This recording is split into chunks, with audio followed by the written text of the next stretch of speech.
I pressed charges against my brother-in-laws after they jumped me, and now my wife is begging me to drop them to save our family, but divorce is starting to sound like the better option.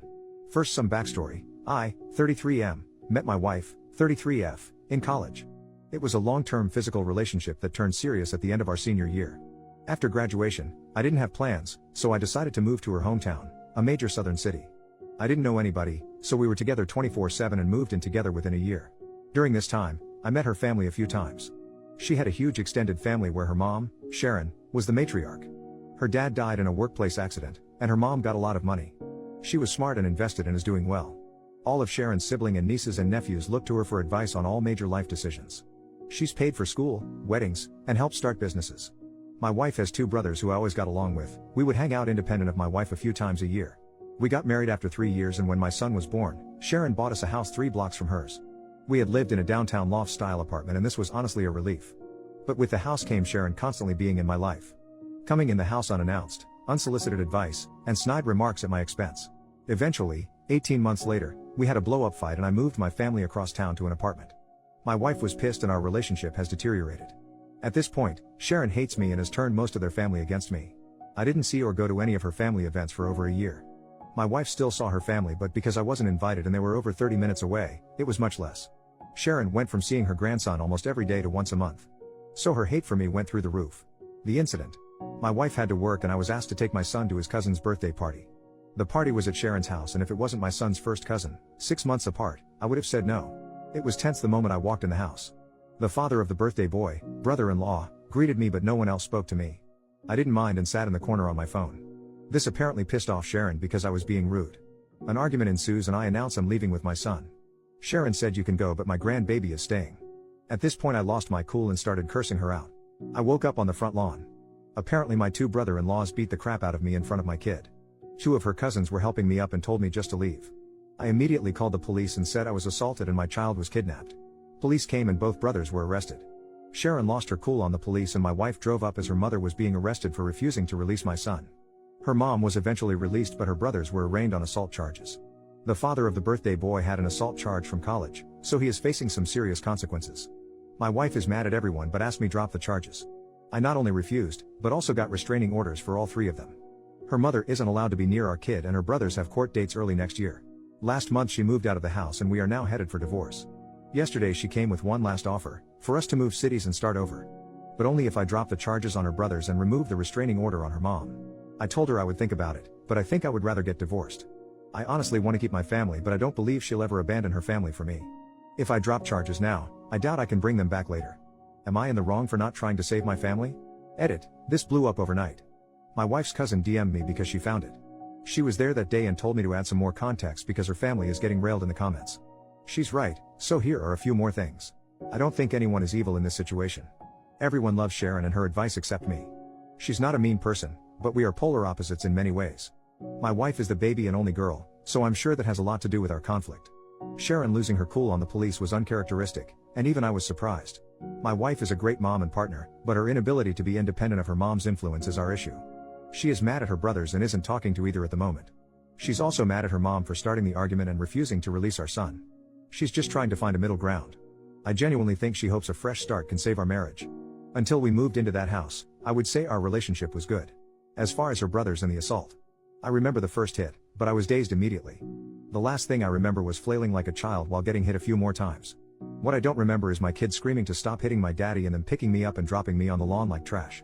I have to acknowledge that my pride hurt more than my bruises. I genuinely liked both her brothers, and to be fair, fuck you and BTCH came out of my mouth when I cursed out Sharon. I'm not 100% innocent. This is the South, so the police even said, "What did you expect to happen?" I don't know if I stopped pursuing this it would continue or not. Update, 4 months later. Hello, let me start by saying thank you to the supporters and screw you to the assholes. Reddit is one hell of a place to get perspective on things. Only place you could be called a good father and cuck in the same thread. I've been wanting to write an update and answer questions for a while, but after my original post, many Reddit lawyers reached out and told me to stop talking immediately. Since things were very uncertain and my divorce wasn't settled, I decided to not respond or update anything until things calmed down a bit. A lot has happened to so many people involved, so I think I'm just going to break it down by person. Me, I moved back to the West Coast, where I am originally from. I decided to move forward with the divorce, so I moved home. Furthermore, I had nothing left for me in that city, as I only had a few friends, my son, and a lot of bad memories. My ex and son cried a lot the day I left and that hurt my soul, but it was best for all parties involved. So I moved back home to be around my family and my support system. I got a good paying job, and I'll be subletting a 2-bedroom apartment starting next month. My son spent the holidays with me, staying with my parents, and I plan to see him on Easter. Going forward and laid out in our custody agreement, my son will stay with his mother until he is 12. I'll get him Easter and summers, and we'll switch Christmas and Thanksgiving every year. When he's 12, and needs a father figure, he'll come live with me until he is 18. I talk to my son every day on the phone for at least an hour, and I'll try to fly out there a few times a year. I can't shake the feeling that a piece of me is missing, and wish it was just my son, but I miss my wife too. My ex-wife, so the divorce is basically settled, and I obviously didn't move away with her. In the end, she saw my post and saw the comments and realized that she shouldn't have asked me to stop pursuing the case. She asked again, saying we could move and just get away from her family. Too much had happened, and our relationship was a shell of what it was. We both said and did things we forgave but can't forget. I wish this was a movie and I could just say love conquers all, or screw her she is evil, but that isn't real life. I'm torn between both loving this person and knowing we aren't right for each other. While she didn't want to move forward with the divorce, she didn't fight me on it either. We were able to settle everything without lawyers and only use them for paperwork and fine details. We talk daily because of our son, and she says she is doing well, but last time I FaceTimed her I can tell she isn't eating. My sister said it's post-breakup hotness, whatever that means, but she looks more sick than hot. She hasn't spoken to her brothers since that day, and blames them for a lot of what happened. She and Sharon's relationship is also very strained, and they barely talk as well. Ironically, she is hardly speaking to the family she was so desperately trying to keep together. I honestly wish she would talk to her family again, because I worry about her a lot. People were very mean to my ex-wife, saying she was a terrible mother and wife. I think she lives for and would die for her family, and all her actions were to keep us together. She told me her 2 biggest regrets were moving into Sharon's house and moving out of our apartment. Those 2 actions caused most of our problems. She is a great mother to my child and I will always have her back. The brothers, I didn't expect much as far as punishment in this case. They both plead out to a simple assault, which only had minimal consequences. Both brothers spent a night in jail, got fines and anger management. The older brother had a prior incident that I mentioned in the earlier post. It was a bar fight in his early 20s, and he hit a guy with a bottle and got an assault charge. Since that case was over 15 years ago, and he's married, pillar of the community, etc., he was given probation for a year and that was the end. Both brothers have partners in life and the oldest one is married. I've known his wife for many years, and we've always been friendly. Because of the restraining order, both spouses reached out on behalf of the brothers to speak to me. I barely knew the younger brother's girlfriend, but since I knew the wife, I spoke to her. She said both brothers regretted their decision, and she asked me to lift the restraining order and not to pursue charges. We had a brief conversation, but I simply told her I don't forgive her husband and brother-in-law, and I'm moving forward with both. As we ended the conversation, I told her not to call me again, and I haven't heard from either brother since. I don't know anything beyond what the ex tells me, and she isn't speaking to them. Sharon, so I did have it out with Sharon, and it went about as well as you can imagine. Here is a little backstory to our relationship. Let's start by saying my ex and her family are devout Christians who go to church weekly. I'm a lapsed Catholic who goes to church 3 times a year. I live a very moral and ethical life, but my belief system isn't centered on the church. Furthermore, I consider myself a moderate liberal, and their family is moderate conservatives.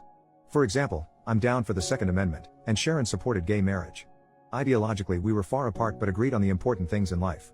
The real problems began when my son was going to be baptized. My mom wanted to get our son baptized Catholic and Sharon wanted him baptized Protestant. Lots of snide remarks about Catholics were said, but I let it go at the time. The ex and I decided to wait and let our son decide, which Sharon hated. When my ex started going back to church and I wasn't in attendance, that further widened the divide. Her family would go by Sharon or someone else's house after church for lunch or dinner, and I either showed up later or not at all. Every time Sharon didn't agree with the decision we made as a couple in regard to our lives, especially my son's life, she would start leaning on my wife and pressuring her behind the scenes. We would literally make a decision, and she would go to her mom's house and then come back with a different opinion.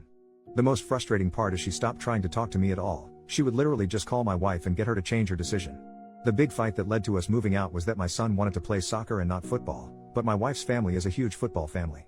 We agreed for him not to play football because he didn't want to play in our concerns about CTE. My wife comes home one day and does a 180 saying that she signed him up for football.